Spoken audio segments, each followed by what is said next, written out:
दोस्तों, जहां एक तरफ तुर्की, पाकिस्तान, अजरबैजान और चीन को बड़ा झटका देने के लिए ग्रीस के डिफेंस मिनिस्टर अचानक अर्मीनिया पहुंचे और वहां पहुंचते ही एक ऐसे अलायंस की घोषणा कर दी जिसके नाम से चीन पहले ही परेशान था और अब ये संगठन इंडो पैसिफिक से निकलकर पश्चिमी यूरोप और मध्य एशिया के रीजन में भी आगे बढ़ रहा है।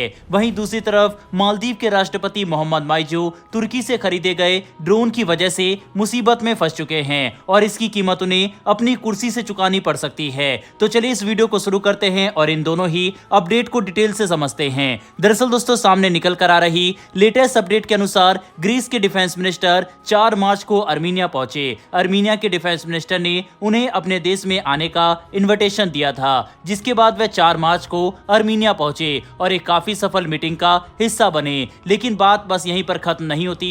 पूरी दुनिया और खास करके चीन, पाकिस्तान समेत तुर्की के होश तब उड़ गए जब ग्रीस के डिफेंस मिनिस्टर ने एक बड़ा बयान दिया। ग्रीस के डिफेंस मिनिस्टर ने सबसे पहले तो ग्रीस, अर्मीनिया और साइप्रस के बीच एक काफी मजबूत सिक्योरिटी डायलॉग की घोषणा की, जो अब हकीकत बन चुका है। यानी कि ग्रीस, अर्मीनिया और साइप्रस डिफेंस के क्षेत्र में एक साथ मिलकर काम करना शुरू कर चुके हैं। वहीं पर इनका ट्राइलेटरल डिफेंस डायलॉग अजरबैजान के लिए बड़ा खतरा बनेगा। लेकिन सभी हैरान तब रह गए जब ग्रीस के डिफेंस मिनिस्टर ने एक बिल्कुल नए क्वाड के बनने की संभावना को जारी किया, जिसमें भारत और फ्रांस जैसे शक्तिशाली देश शामिल होंगे। दरअसल ग्रीस के डिफेंस मिनिस्टर ने अर्मीनिया के डिफेंस मिनिस्टर के साथ अपनी मीटिंग पूरी करके कहा कि मौजूदा समीकरण काफी अलग है और इन समीकरणों में हमें हैरान नहीं होना चाहिए अगर भविष्य में अर्मीनिया, साइप्रस, ग्रीस के साथ एक चौथा देश यानी कि भारत और फ्रांस मिलकर बिल्कुल नए संगठन की स्थापना करे, जो इस रीजन में न सिर्फ शांति और स्थिरता के लिए जाना जाएगा, बल्कि जरूरत पड़ने पर ऐसे कड़े कदम भी उठेगा जिससे किसी देश के खिलाफ आक्रामकता को रोका जा सके। पश्चिमी यूरोप, सेंट्रल एशिया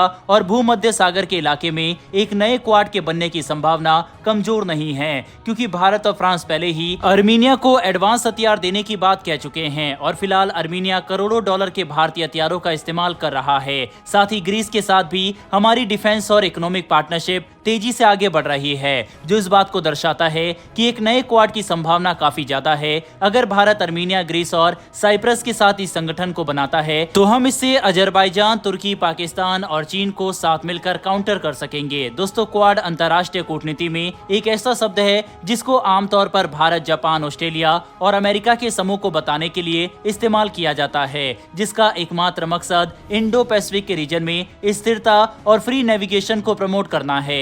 हालांकि ये संगठन पूरी तरह से एक इनफॉर्मल सिक्योरिटी डायलॉग है, लेकिन कुछ समय पहले तक इसकी मौजूदगी चीन की आंखों में कांटे की तरह चुभ रही थी और अगर ऐसा ही कदम हम ग्रीस, अर्मीनिया और साइप्रस के साथ उठाते हैं तो ये हमारे विरोधी देश के लिए बड़ा सेटबैक साबित होगा। ऐसे में इस संगठन को ज्वाइन करना चाहिए या फिर नहीं, इस पर अपनी राय कमेंट बॉक्स में दीजिएगा। फिलहाल बढ़ते हमारी दूसरी अपडेट की तरफ। ये खबर मालदीव को लेकर है, जहां पर मोहम्मद माइजू अपने किए की वजह से सत्ता से हाथ धो सकते हैं, क्योंकि तुर्की से जो एडवांस ड्रोन मालदीव ने खरीदे उस पर मालदीव की मुख्य विपक्षी पार्टी ने काफी बड़े सवाल खड़े किए हैं। मोहम्मद माइजू, जो फिलहाल चीन के गुलाम बनकर चीन के इशारों पर नाच रहे हैं, उन्होंने अपने देश के इमरजेंसी फंड में से 300 करोड़ से ज्यादा की रकम निकालकर हड़बड़ी में तुर्की से एडवांस ड्रोन की खरीद की, जिसका इस्तेमाल वह कथित तौर पर भारत से सटी सीमा और समुद्री क्षेत्र की निगरानी के लिए करने वाले हैं। लेकिन अब मुख्य विपक्षी पार्टी के नेताओं ने मोहम्मद माइजू पर काफी बड़े आरोप लगाए। सबसे पहले तो कहा गया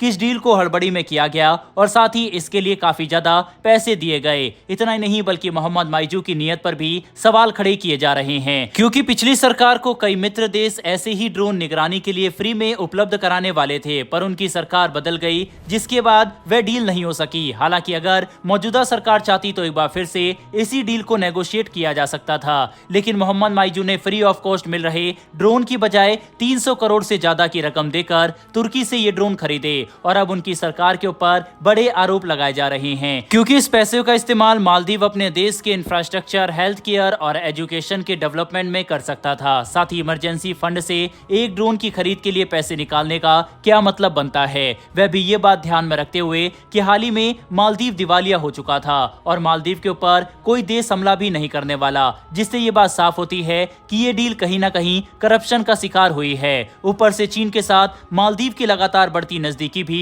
मालदीव में कई लोगों को पसंद नहीं आ रही। ये बात हमें कहने की भी जरूरत नहीं है कि अगर कोई जरा सी भी समझदार व्यक्ति होता तो वह चीन से दूर रहने और चीन का पैसा ना ही लेने की सलाह देता। लेकिन मोहम्मद माइजू अपने पर्सनल इंटरेस्ट को अपने नेशनल इंटरेस्ट के ऊपर रख रहे हैं और अपने ही देश को चीन के पास गिरवी रखने की तरफ आगे बढ़ रहे हैं। प्रमाण के लिए हमने आज ही न्यूज कवर की थी कि मालदीव ने अपने 36 द्वीपों के अधिकांश हिस्से चीन को लीज पर दे दिए हैं। बहरहाल दोस्तों, इस वीडियो में इतना ही। इन दोनों ही खबरों के ऊपर अपनी राय कमेंट बॉक्स में लिखकर जरूर बताइएगा। साथ ही अगर आपको ये इन्फॉर्मेशन और वीडियो पसंद आई हो तो वीडियो को लाइक करके हमारे आने वाली डेली ऐसी वीडियो के लिए चैनल को सब्सक्राइब कर बेल नोटिफिकेशन को जरूर दबा लें। फिर मिलेंगे ऐसी एक नई वीडियो के साथ। धन्यवाद। जय हिंद।